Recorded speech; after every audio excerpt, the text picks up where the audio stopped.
here at Ohio State? Yeah, it's been a challenge. Sure. But I said earlier, the university I think was ahead of the game, having a lot of stuff virtual, so that helped us a lot. And they were always there. They weren't about. They knew how challenging it was and difficult. And it was hard. I mean, we had to deal with some adversity just like any other time. So I think having dealt with that, playing sports was helpful. Just what do we have to do next? How do we work hard? So it was challenging, but we made it through. I'm still going. So.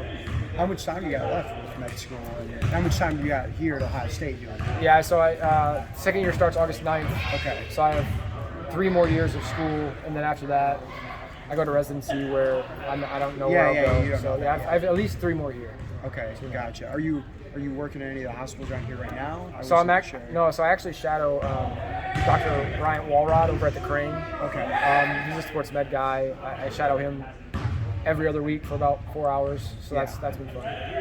Nice. Also, I mean, coming back, you're playing in this again after you're playing in the tournament again, playing a lot of guys you're teammates with. Just how fun is that to kind of be around guys you spend a lot of time with, even though you kind of decided to make basketball kind of a background thing? No, I'm glad they let me play.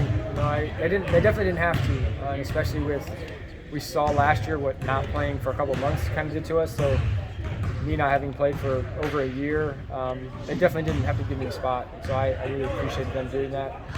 This is a ton of fun for me. I mean, I get to come in and hang out and play, and I still got a little bit of basketball in me, so I'm glad they let me play.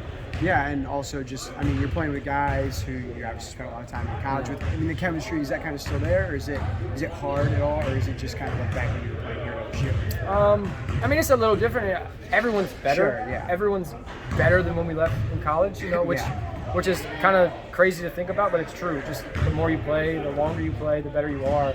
So getting a feel for that and what people are capable of. Everyone's had different roles as they leave here, but I think deep down we're friends off the court, so that always carries over to on the field. Yeah, and I know you've probably spoken before about this too, but was it hard to make that decision of like, okay, hey, we're just going to go to med school, we're going to take on the medical career fully? I mean, was that a hard decision for you at any point? A little bit, because it's a game maybe you've played your whole life, of course. It was hard to a point. COVID actually kind of helped the situation. Really? Yeah. Playing overseas this year was a lot different than playing any other year, and I just had a son, so it was kind of a perfect storm. It seemed like the right time to do it. So every other year that we potentially thought about stopping, just another door open that was hard not to run through, and this year it just made sense. So. In that way, it was pretty natural. Yeah, I mean, you mentioned playing overseas. I mean, how different was that playing in like the G League here? The Warriors with the Warriors development program. Just how different was that? I mean, when you go overseas, there's probably language barriers. Yeah, and those kind of things, but.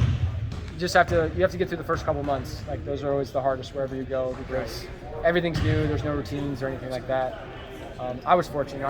My wife came with me everywhere I went, so had that natural connectedness. Like I wasn't completely isolated. So that was monumentally helpful.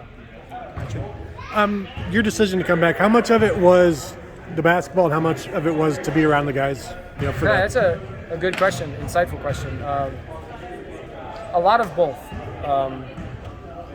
I love playing the game, and like I said, this is probably the last time I get to play high competitive basketball, and I get to do it with these guys. So it's definitely all those things together. And it's here in Columbus.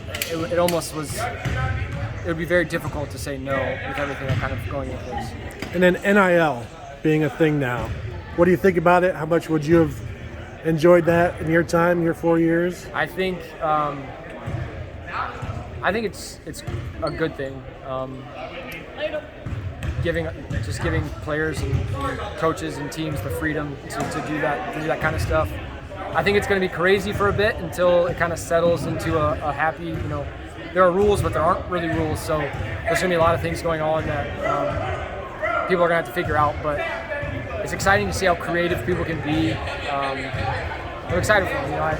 And I hope it can be used as a recruiting tool for us here at Ohio State with the branding that we're able to do. And the outreach that we can have to everyone. So hopefully it helps us out. There are people who are concerned it could disrupt a locker room, or schools alumni could start buying players. Do you understand that concern? Can you see that? I mean, yeah, I think there are always a ton of things that could go wrong and be challenging. That's when it comes, you want to recruit the right people. You want to recruit guys that understand, continue to put the team first, but at the same time, take advantage of what they can. So I think there probably will be challenges and issues, but we'll find a way through it, and hopefully the better teams will figure it out. How would Thad have dealt with it? He was the player's guy, so he would have let us do our thing until maybe it started harming the team, and he would have talked to us, But everything he did was centered on us and what would be best for us and how we can make them the best team that we could be. So I think he would have handled it well, and it would have been fun. Thank you.